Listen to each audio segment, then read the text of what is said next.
Say, neighbor, stay woke. Stay woke. Today I want to talk about a spiritual and mental acuteness that allows one to see things as they really are. An awareness about the theoretical ins and outs of a world we inhabit.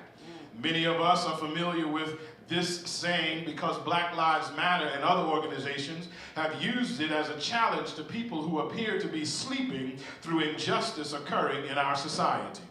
This hashtag has become popular over the last few years as a result of social media.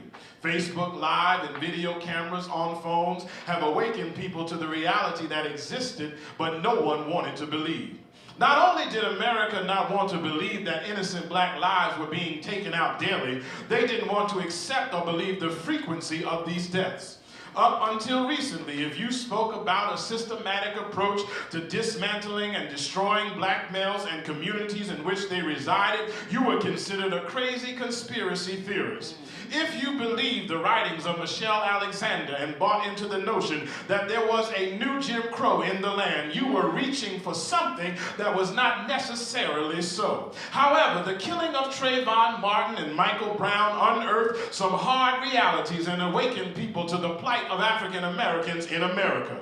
These cases not only revealed the constant terrorism black men deal with day in and day out, but it also uncovered the systematic injustices within our criminal justice system. In Ferguson and Chicago, the Justice Department concluded that law enforcement officers violated the civil rights of citizens and overwhelmingly targeted people of color unjustly. To stay woke, family, means that you and I are conscious of the realities that exist around us. That everyone who claims to be woke isn't woke.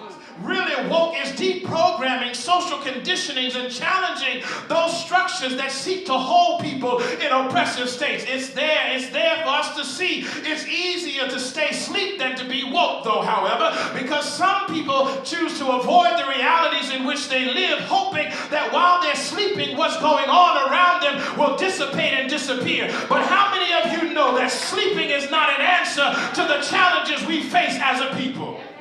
See, in our text this morning, Jesus is trying to help his disciples with this challenge. At a glance, it appears that Jesus is just asking these three who accompanied him for prayer. It looks like he's just asking them to stay awake and keep their eyes open. Jesus is asking for a spiritual acuteness and an awareness. His request is for a mental and spiritual alertness to what is taking place in their world.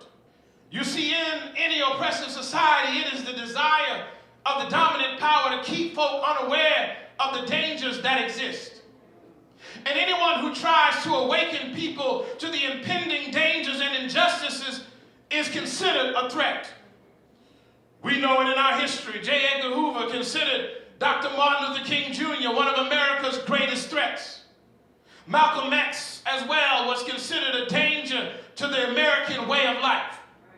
Why? Because they attempted not only to wake up people of color, but they attempted to wake up all of America.